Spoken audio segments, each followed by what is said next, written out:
Since people are good, people are going to want to see it. Okay. All right, everybody. It is Chuck's Ordination Day. And we welcome everybody. We welcome all of our guests. And we actually do want to make sure that you know that even though you're not here every week, we are here just as much for you as we are for everybody else. And so if you ever need anything, just like in our bag that we give away with the stuff in it, swag bags, that's what we call them. I'm trying to remember what we call them. That we definitely have resources and connection and information in there, and so we're always here. We're always here with questions, and as I tell people, I don't have a life. This is my life. Ministry is what I do. I do other work during the week, but I do it from home, so this is my life, okay? What do? I go out. What? Oh, never mind. Get another guest is coming. Oh, we have another guest, so we have another bag. Okay, So great. that's great. It's on the stairs when they get here. Okay. So we have somebody else coming. That's wonderful too. So we are here for everybody. And as I was saying, I don't have much of a life. I do ministry. We talk about church. We go out after church and we talk about church again. Someone else coming? Yes. We talk about church again.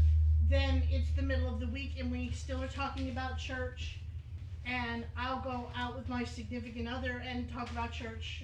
Yep. So that's pretty much what we do is we talk about church. Hang out, talk about church. We hang out, we talk about church. So today, because we're doing an ordination, I'm doing Sunday school on ordination. So I wanted to give kind of the opportunity because there's a lot of things people do in ordination. There's a lot of stuff, especially if you watch on the internet. There's a lot of different components that people add, and so people kind of wonder, what is this thing? You know, what is it, and why do we have it, and why do we need it, and, you know, why are we doing it? And so I said I was going to put something together for it, and I thank Chuck for changing the font. I don't even know what Chuck did, so I just made it a little bigger. That's fine. I don't care. I'm not even going to notice, but we're here, and we're going to talk a little bit about ordination today, and so what it is, and why it's essential, and who's part of it. And so we're going to move through it kind of quick. It's not going to be a real long, drawn-out thing. But what I do recommend, and I think that it's at the additional resources, is I have a book on rites of the church.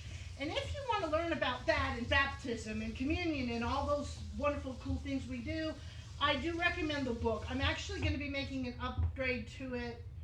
What am I including in it? Ordaining. Yeah, the naming service. And maybe the coming out Sunday part? Yeah, and that too. Okay, we're Yeah. going to mention that too. So let's talk about what ordination is. So, ordination is the biblical rite by which leaders are commissioned and purposed for ministry. And it's called ordination because it indicates that a leader's call is ordered of God. So like that our steps are ordered of God.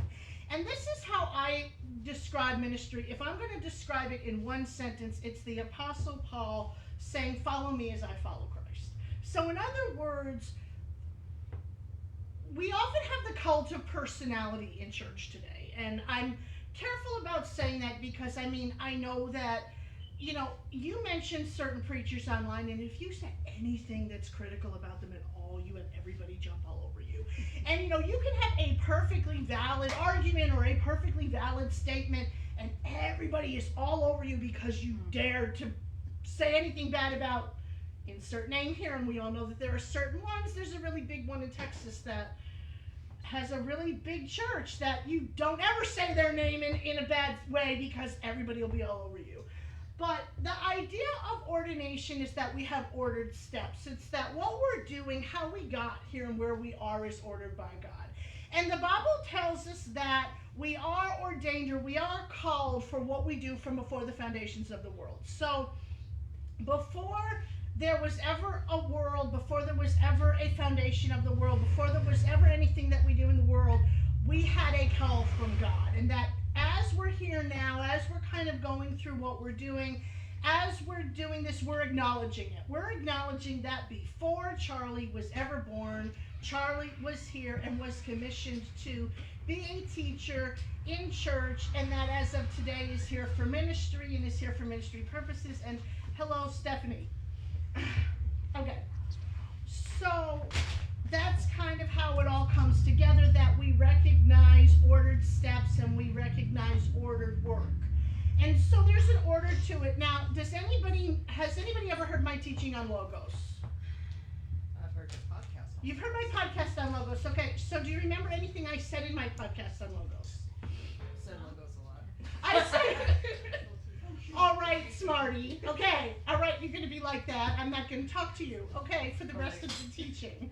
The logos is everything, pretty much. It's the spoken word that produces life, I guess. Exactly. Okay, so that's actually a really good definition on it. It's the word that produces life, but logos actually relates to order. If you study Greek philosophy and you study the word logos and you study how things work, it relates to creation in an ordered sense.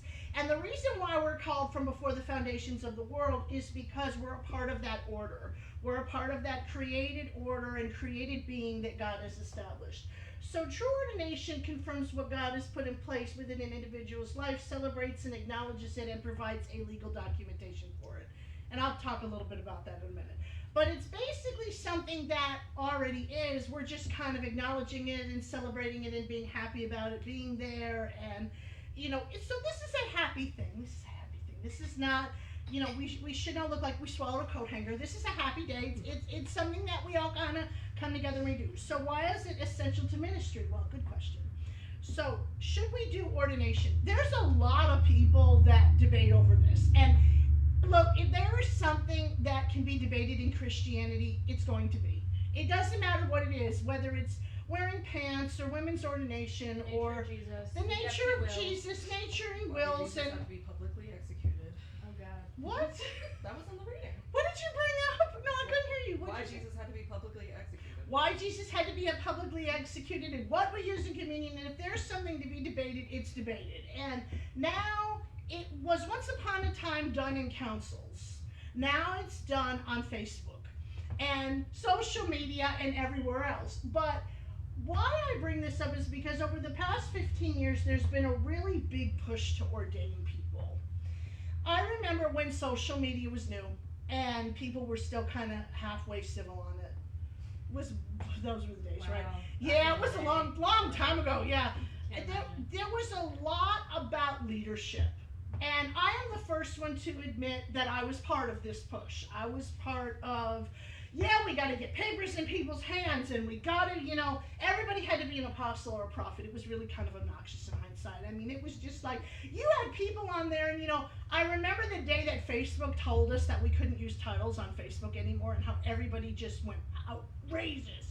How we had to take them off. I went, okay, it's not the terms, well, put it as the secondary name. You were able to do that, but we're not going to do this. Well, you should have seen people because, there were people that had up their titles as, chiefest apostle of the universe and, super apostle. And, that sounds like a cartoon character, like they need a big A on them. And that whole type of thing. I mean, chiefest apostolic evangelistic rabbi, and I mean there was all this stuff. I mean everybody had all these different things, and I said that's not a thing. And then we had the whole chief apostle debate, and it really kind of got out of control. And the result was that we all handed out a lot of papers to people that we probably shouldn't have. And I'm the first one to admit I did that back in the day too. I'll do it now. But at one point in time, everybody was doing it because it was like, all right, you can be a leader and we can acknowledge that you're a leader, but we can kind of take a break and give you some time to develop and let's see where you're going to go with this and let's see what you're called to do. Because what wound up happening is we had a lot of people with papers that they shouldn't have had. They might have been ordained to do something, but they were not ordained to what we ordained them to. And as a result, then in a few years, they're out of ministry, or they're not doing stuff anymore, or they're giving up, or they've walked away from it because they shouldn't have done what we gave them to do. And what happened is we had the rise of what we call the ordination mill. So, Universal Life Church, or some of these groups that they give credentials to anybody. They say as long as you're nice and don't talk with your mouth full, you can have credentials and you can be a minister. And that, or you're going to be nice to everybody, or you're going to love everybody. And so we were kind of competing with them, which we should not have ever been doing. But as a result, people don't view ordination like they used to. They view it as a right, or it's an entitlement, or they should just be able to have it because they want to marry their friends, or something of that nature. But they don't change the value in ordination and the recognition of what it really is. Like, if people come and they say, oh, I'm ordained through the Universal Life Church, I say, well, we're starting again, because that's not a credentialing to me. And that's not how we used to do it. It used to be, you went through training, you at least went through something at your church. I mean, at least typically you had to give a first sermon. They kind of recognized a gift on your life. And then you went through and you got what are called first papers, which are what we're giving you today. And then, like, as you kind of moved up, depending on the denomination, sometimes they made you what they would call a missionary or an evangelist. And like I say, that's not all necessarily, the chain was not necessarily biblical at a certain point, or the way that they did it, but you had to do something. You didn't just say, here we are, have some papers, because you want to do something. So it kind of is that. But ordination establishes that God orders some of us called and purposed to lead the community of faith in different ways, and celebrates those differences. We are all about diversity, and somehow everybody always wants to be the same at church, and I don't really get that. We are called to do different things, like we talked about with the body. Some people are the eye, and that passage you put up in the Discord, didn't you put it up, or you put it up? You put it up. I put it up, and get out of my sermon. Okay, so I'm apparently in your sermon that I have not read. Did you make slides? Oh yeah, you Yes, did I make did. sense. I've not looked at the slides. I put this stuff up on Monday, and I have not been in the account since. So I'm in your message, but some people are eyes, and some people are foreheads, and some people are hands, and some people are pancreases, and everybody has to do whatever it is that they're supposed to do. And this recognizes that some people are called to lead. So in Ephesians 4:11, am I in your message again? No. Okay, great. Are you mentioning 4:1 through 6? No. Okay, great. Good. Then we're not gonna. It's all good. I was gonna say, I probably need to hear it twice. You so. know? I've heard it overlap. It just happens. Like We're in always each on the other's- same page. Yeah. It's So kinda scary. it's very scary, but that's how the Spirit works. So Christ gave himself, gave the apostles, the prophets, the evangelists, the pastors, and teachers to equip his people for works of service, so the body of Christ may be built up until we all reach unity in the faith and in the knowledge of the Son of God, and become mature, attaining to the whole measure of the fullness of Christ. So that's Ephesians 4:11. The joke is that I went to a church that had that on all its letterhead in the early 2000s, late 90s, early 2000s. The whole thing? Yeah, pretty much. I mean, had it on their letterhead in real tiny font that nobody could read. Okay, right. Yeah, that's why we probably didn't know what it said, because we couldn't read it. But it was on this tiny font. 0.8. Okay, there was not an apostle, prophet, or evangelist in the building. That was the joke I make, in that's an example of how we read our doctrine into Scripture because we learn it first. We learn our doctrine before we learn what the Bible actually says, so we miss stuff. So what we can see from the text, if the slide wants to come up. Oh, good, it came up. Okay. So God established different types of leaders. So there's even different types of leadership. Sometimes I think that we're so used to seeing pastors that everybody kind of sees everything as a pastor or through a pastoral role. But there are even different types of leaders, which are different types of ministry service, and everybody kind of does a different thing. They all kind of work together, and I talk about fivefold fluidity. That, in other words, all five of them can kind of work in different ways that might overlap, but that they are different, and that we are gifted in different ways, and that ministry service in the form of leadership will continue until Jesus comes back. So the whole message, well, we don't need this because we have the Bible now. That's the argument, that we have the Bible now, which there isn't anything in that passage about having the Bible and having different kinds of leaders. There isn't. There's nothing in there. It's not in the Bible that we have the Bible, so we're not going to have apostles or prophets anymore. It's not a biblical thing. If anything, Revelation talks about the holy apostles and prophets being avenged. So even until that time, that shall be present.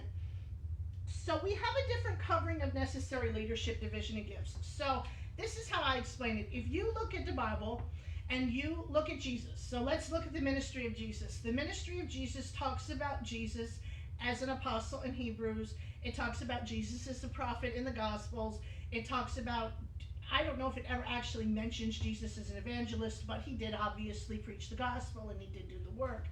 And he was the good shepherd, so he was a pastor, because the word pastor means shepherd, and he was a teacher. They called him Rabboni, or rabbi.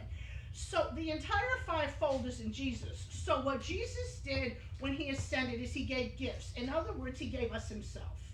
And he gave us parts of himself. That's why nobody is all five of them rolled into one, because then you would be Jesus and we wouldn't need each other, and then that wouldn't work. So basically, we have all these different things because we experience a covering of necessity in terms of ministry work. So that basically Christ is present now in another way. Christ is still with us, and Christ is still here, and Christ still works, and Christ does not need our help.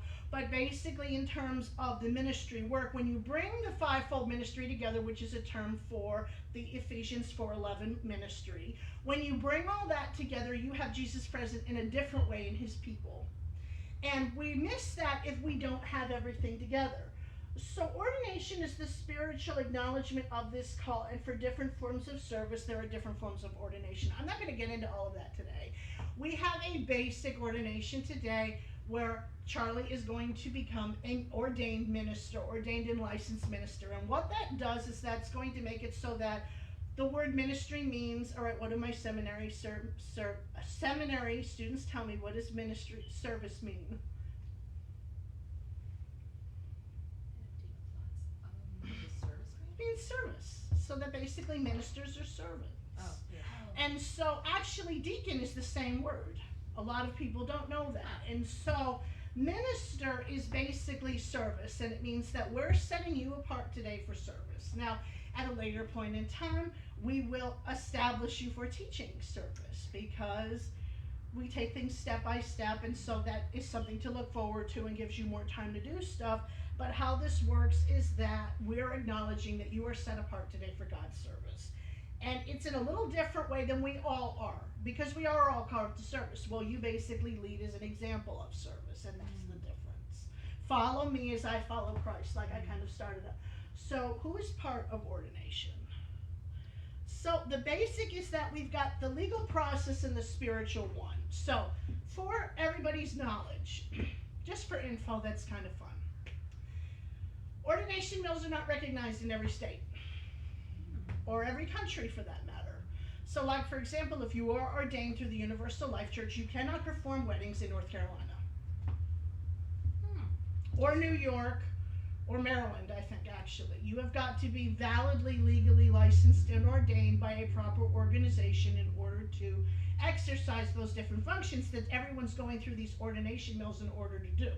So they are not recognized in every state, and they are not legal in every state. And so there is a certain legal component to this, because you are able to do certain things that are legal as part of being a minister. And like, for example, we issue certificates that are legal. They are sealed, they are raised, they have a seal of our organization on them, which is legally 501c3 recognized. And so what happens is you're able to perform weddings, funerals, ordinations. Certain offices are able to do ordinations. Basic papers are not, but I'll talk about that in a second. Baptisms and communion ceremonies, and all of that be recognized, one has to be validly licensed and ordained by an authorized individual representing a legally, spiritually valid organization. And Chuck can show their papers when we're done. You can all look at them. We're not doing that now. Okay. So biblically speaking, apostles and prophets preside over ordination. We don't have anybody else doing it in Scripture. Okay, apostles and prophets.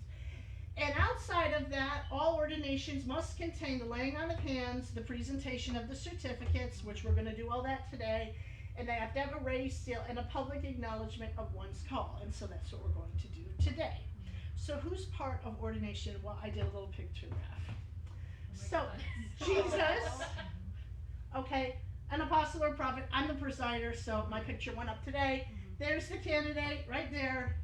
And then we have the community. So ordination should be something that is celebrated with community. It should not just be something that we kind of do privately or secretly. It's not just something done on the internet, but there should be something that's a part of the church community that goes all together.